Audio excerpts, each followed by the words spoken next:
Hello and welcome to The Urbanist, Monocle's programme all about the built environment. I'm your host, Andrew Tuck. Coming up. For us as leaders, it's so important that we're making sure that both the places and organisations that we create are ready for this generation and the next generations that are coming.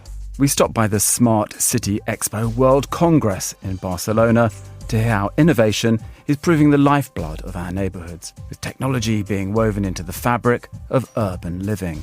We also hear from the Mayor of Kuala Lumpur, check in with a futurist and what to expect from cities of tomorrow, find out about the next steps for transportation in Los Angeles, and catch up with the director of the Congress to find out why they chose Barcelona to host this edition. That's all ahead in the next 30 minutes, right here on The Urbanist, with me, Andrew Tuck.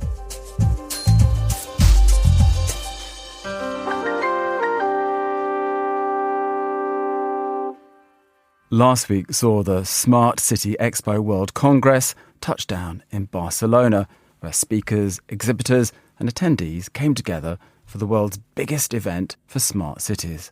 We dispatched our reporter, Alex de Royer, to the event to gather conversations with some of the most exciting names in urbanism and to get an overview of the event.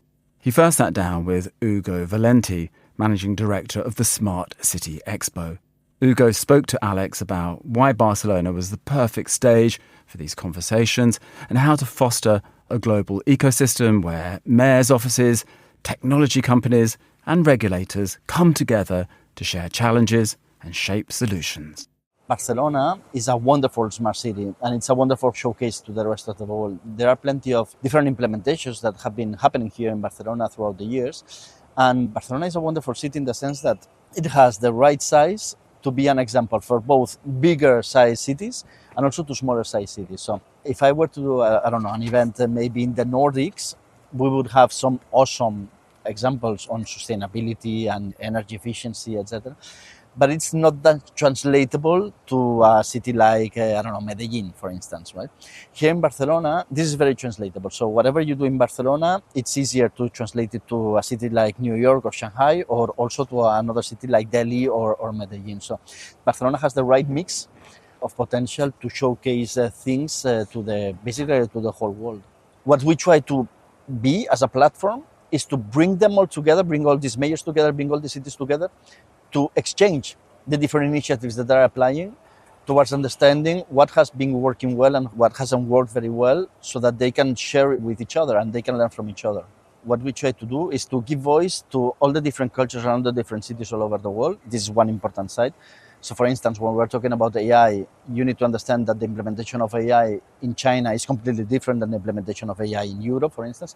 But we want to give this voice to everybody to showcase what they're doing. But it is also true that we believe that cities need to be a motor of change to the rest of the world. So there is this underlying narrative towards putting the citizen at the center. So we are pushing cities to use technology as a tool and not just as an end on itself. So we push that storytelling very hard so that mayors and, let's say, city leaders understand that their decisions are not their decisions. They need to make decisions based on what the citizens really need. And this is something that, from a curating perspective, we are pushing very hard.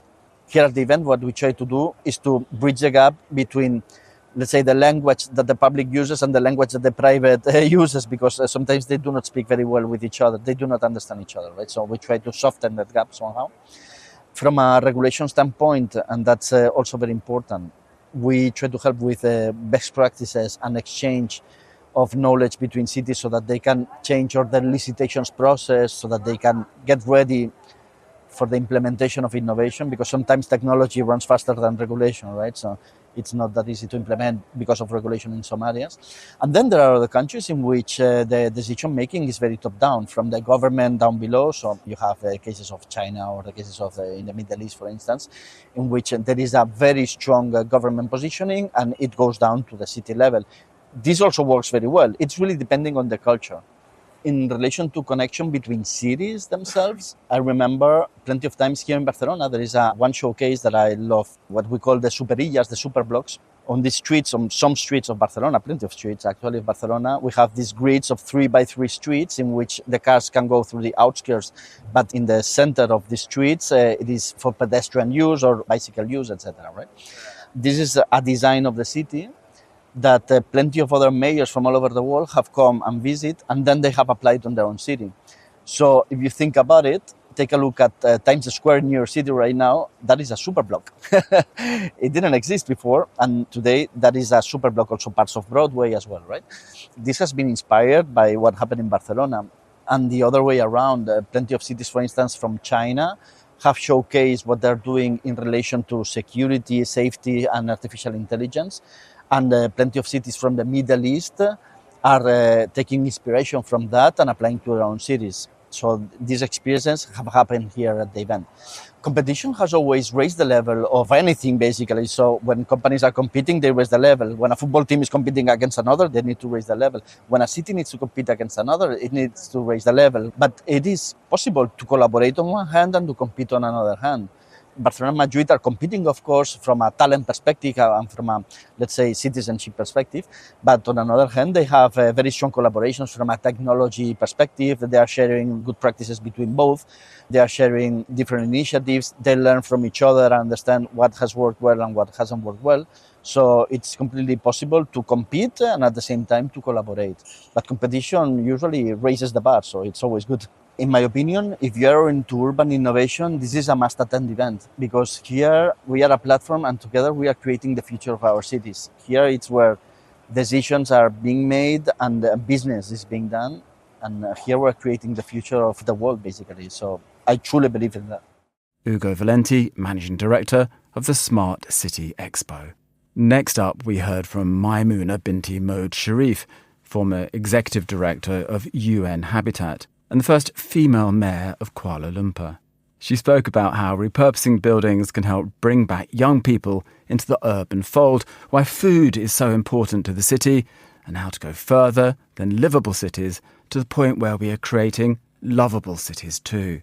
In Kuala Lumpur, we are now having a policy or master plan for the heritage Kuala Lumpur and bringing back the activities into the cities, because when the areas outside are booming, that is like following out on the inner city, it's follow. So what we are doing now in Kuala Lumpur, that we have the plan to bring back all this old building or the heritage building. We have just completed, endorsed a guidelines on repurpose. How can we repurpose the building for other activities, which maybe last time is suitable for that era in the 60s, in the 70s, but now in the 21st century. So we have studied the area and we came up with the new guideline on repurposing. So planning is very dynamic, it's not static. So we see that is how innovation and digitalization coming in, and how can we bring in the youth into the city area, because the young people, they have a different needs and different way of having their work in the city.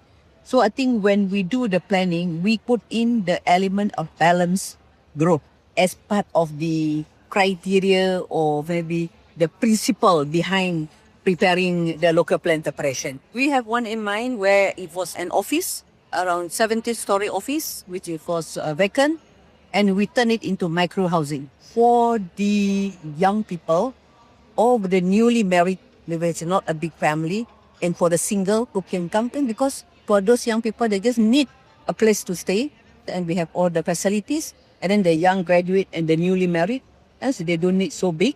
So we repurpose it, we turn this area, this 17-story building into a house. Second is there is a one heritage building now under conservation and empty all this while. And hopefully by next year you will be ready. You come to Kuala Lumpur next year, I can bring you there.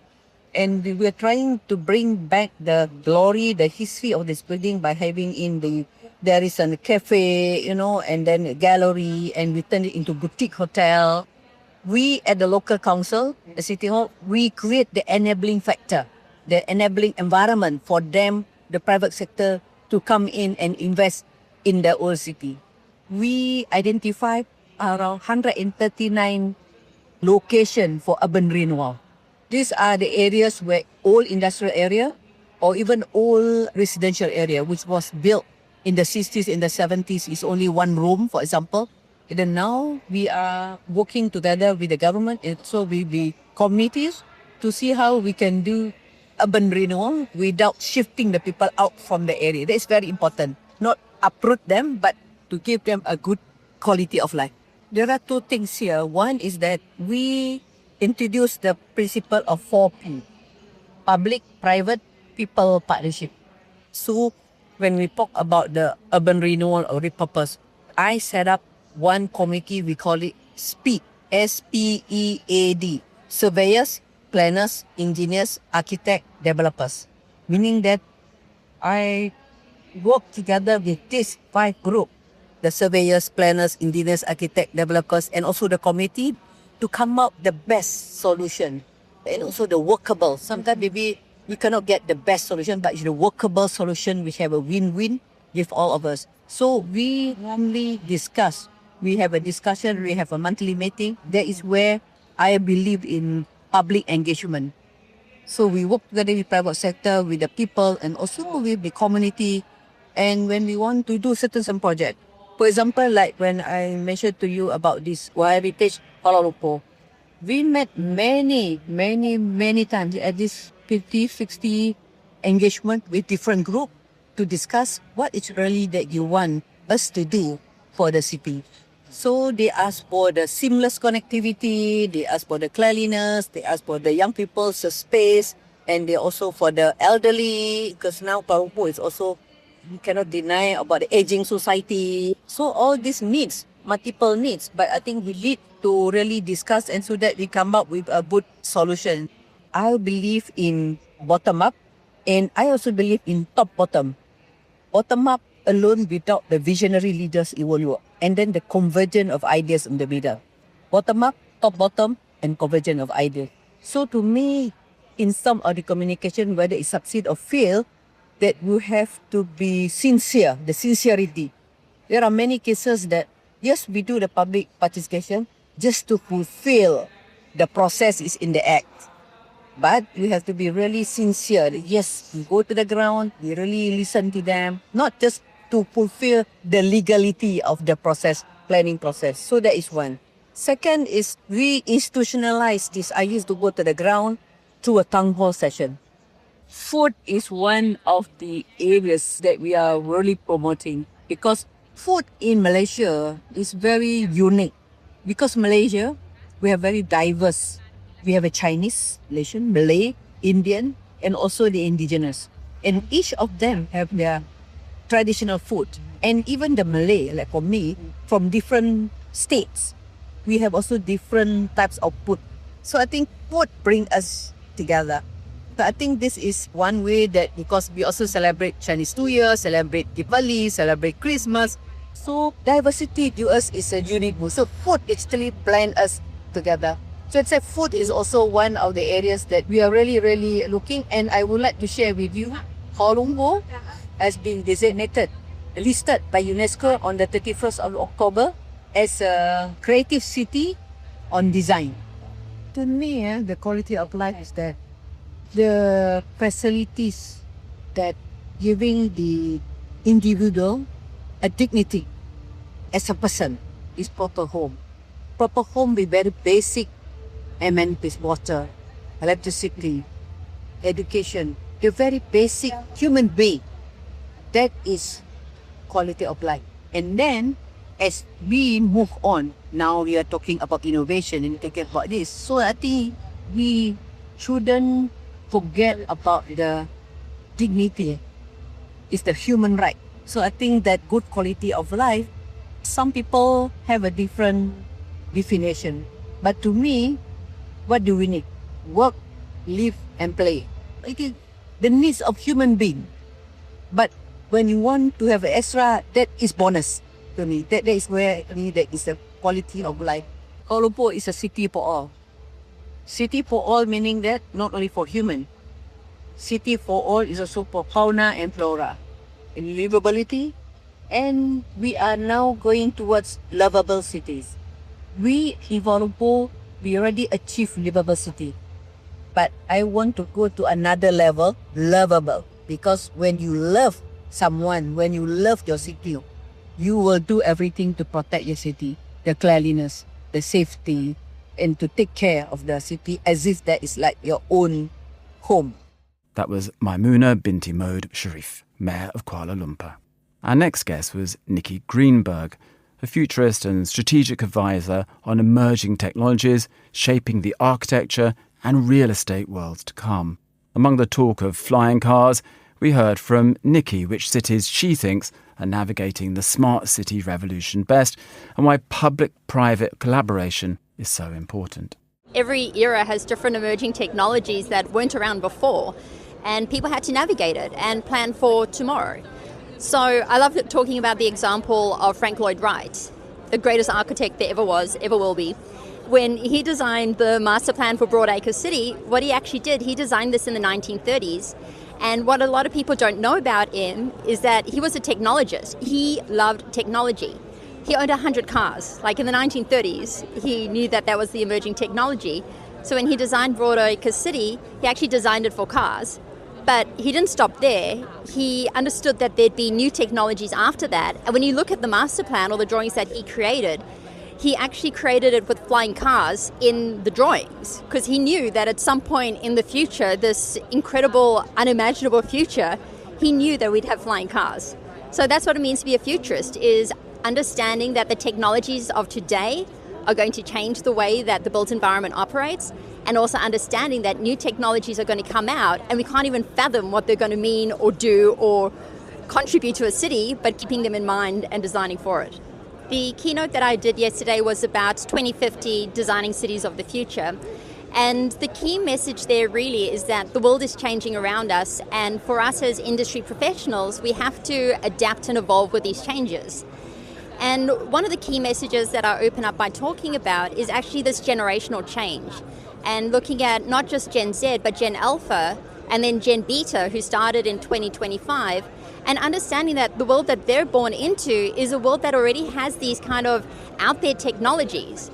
Gen Alpha, they've never known a world without iPads. They've come into this world with, Siri and Alexa and autonomous cars and flying taxis. Like, this is actually their world. So for us as leaders, it's so important that we're making sure that both the places and organizations that we create are ready for this generation and the next generations that are coming. This is a bit of a generalization, but there's a tendency for younger constituents to be more comfortable with technology. And, partly it's because it's been part of their lives, their entire lives. Whereas for older constituents, for some of them, it's a little bit more difficult. They might be computer literate, but for them to use an iPhone or apps can be somewhat difficult. Having said that, I think that from, my experience and my conversations with people, that there is, even across all generations, there is a desire for more technology and more of a seamless experience. So even though there may be this perception of, top down versus bottom up, in the world that I live in, I actually see more bottom up and a demand for saying, hey, it's so easy for me to buy something on Amazon. Why isn't it that easy for me to be able to do other things in all aspects of my life? I'm seeing a lot of great smart city solutions all around the world, whether it's in the private sector or the public sector.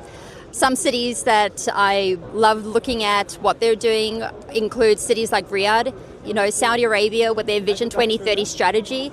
They're not just looking at the technology of today, but they're also investing in the technology of tomorrow to bring their Vision 2030 strategy to life, especially around considerations like mobility, smart mobility, sustainability, etc.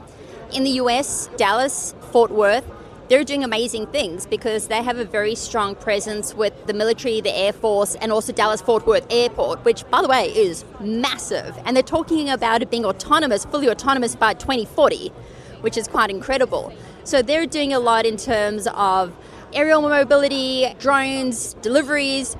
They're testing out some Amazon package delivery technology that I haven't seen anywhere else. So it's a lot of point solutions by different states and countries around the world who are doing super interesting things. So the incredible thing is that I talk to leaders from Australia, the US, Europe, etc. And everyone says the exact same thing, which is that everyone feels like they're so far behind and everyone else is so far ahead. And the reality is that wherever you are in the world, we're all navigating this change together. And some countries might be further along in some aspects, but the best thing that we can do is, come to conferences like the Smart City Expo and meet people who are working on the same kind of problems and learn from the things that they're doing because they've tried it, they've done it. And that kind of collaboration is what's going to get us there faster. I honestly think that there's a high level of collaboration in both the public sector and the private sector. And I'll give you an example. I love talking about flying taxis, let's just be honest. I love talking about it. One of the reasons why the uptake has been so quick in Europe and the US recently is because what they're doing is they're using training data that's come out of places like the Middle East, where they've been testing out these UAVs for quite some time to be able to train their local technology and get that head start. And it's through the collaboration, such as sharing data such as that, and through a multitude of different agencies, that there's able to be a faster acceleration of adoption of emerging technologies in a really meaningful way. One of my favorite European cities is Helsinki. And somebody asked me yesterday, they said, what is your favorite city noise? And I said, Helsinki at night. It is so quiet. It's an absolute pleasure. And I think it's really that contrast between cities around the world that people appreciate. When I'm in Helsinki, it's so well organized, it's so quiet, it's so peaceful, it's so beautiful. But when someone from the Nordics is in the US, they find it, or New York, they're like, oh my God, this is so vibrant and chaotic and creative, etc. So it's that beauty of the differences that really makes cities great. I mean, there's hardly a place in the world that's more vibrant than Barcelona. There is that beautiful culture of, fashion and design and food and, beautiful people and energy. I love Barcelona, but it's these differences between places. I think one of the big things with, American cities, New York in particular, is that you're actually encouraged to be different. And the more you stand out, the more you self-promote, the more that you're okay to just kind of be, hey, look at me. This is a huge city with a lot of people, but I'm okay to be the loudest, most fashionable, the brightest, the smartest, the boldest. I think that's something that makes a city like New York pretty unique and special compared to other places in the world. My thanks to Nikki Greenberg there. And finally on the programme, we heard from Tina Backstrom, Los Angeles Director of Transportation from the Mayor's Office of Infrastructure. We heard about how bike infrastructure was evolving, how autonomous vehicle companies have entered the transport ecosystem, and how AI is helping the permitting process post-wildfires. I was a bikeways engineer, and so I was able to design bike infrastructure, from larger bike construction projects as far as like bike paths to bike lanes to that type of thing, right? And, over the years, we've been very deliberate on putting in bicycle infrastructure to give people choices, right? It's about giving people choices on how they want to move around the city, how they choose to move around the city, not how I tell you to move around the city, but how you choose to move around the city. And so, that bike infrastructure, some places we were able to put in bike traffic signals, protected bike lanes, you name it. So it gave people more options of being able to travel to downtown, or if they want to take their bike with them on the train and then get off and then use the bike as the last mile. So first last mile, they maybe ride their bike to the train station or to the bus stop and then get on the bus, they have their bike and then they get off and then they ride their bike the last mile to their office space. And then we also have within our building code, a lot of the newer office buildings are required to put in showers so that people who are biking to work, they can take a shower. We have a working group, autonomous vehicle working group, so we meet with them regularly, and in those particular meetings they may express some of the issues that they're having. We pride ourselves on trying to work with all companies that come to us, and there's about 36 or 39 autonomous vehicle companies out there. I have not met with all 39 of them, right? Like some people maybe within the Department of Transportation have met with a lot of them, but as far as at the mayor's office level, the big ones tend to come to us because they want to let us know that they're coming to town. Initially, we had an issue of them coming, and they were only coming in certain neighborhoods. They were coming to certain parts of the city that was not necessarily equitable. Now, they're throughout the city. Transportation gives you access to opportunity. If you have access to opportunity, you can go fulfill your dreams. But if you have no way to get there, then you're just sitting there dreaming, right? You're sitting there dreaming because you have no ability to get to that point. So having access to transportation, access to job centers, access to housing, transportation is the nexus of everything. It's all a learning experience for everyone. How we can better use AI, and so one of the ways that we're using AI is in the permitting system after the fires, and really being able to embrace the technology and how to help the city run while still understanding the needs of the people. So, finding that balance between innovation as well as the human factor in there as well, right? So just making sure we keep both in our eyesights so that we make the right decisions, because everything has unintended consequences. So you just have to be able to think things through to make that better decision.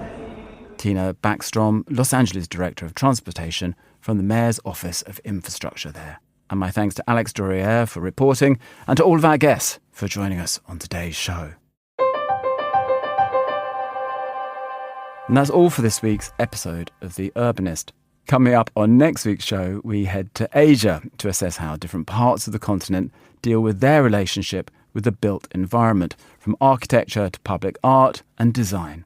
In the show, we'll hear from the new president of the Royal Institute of British Architects about their recently announced Asia Pacific Awards too. I'm always impressed with the work internationally. There's a couple in particular. There's the Al Mujadila Centre, which is by Dilla, Scafidio and Renfrew. They designed the road in Los Angeles and the High Line in New York. And that's a mosque and a centre for women. So it has a skills-based... Some of the programmes that come out are very exciting and very forward-thinking. The UK leads the world in design. We export a lot of skills. But I think my experience in working abroad is you can learn a lot from other countries as well and learn from what other countries are doing. And there's lots of innovation and new technologies. There's the World Food Waste Tea House in Dubai, which is by Mitsubishi Jishu Design. And that's using tea waste in construction. So like the Bartlett here in London, they're actually using natural materials in the construction industry. So there's some great innovations. And similarly in Asia Pacific, a lot of the work that's coming out of that region is incredibly innovative. Whereas maybe 10 years ago, there was a lot of copying going on. Now it's really cutting edge design. I always feel the same when we go to the likes of an Abu Dhabi or Dubai these days, that actually the knowledge that sits there now, it's a transference of knowledge back and forth. It's not that they're just recipients and they're not just clients. They're actually generating ideas and solutions, and especially when we think about climate. And I guess the same for when you look at APAC. Are there projects there that have excited you when you've seen them? Yeah, no, there's the Shenzhen Energy Ring by Schmidt Hammer Lassian, and that's a waste energy power plant. So the program, again, is very important, very futuristic, very forward-looking.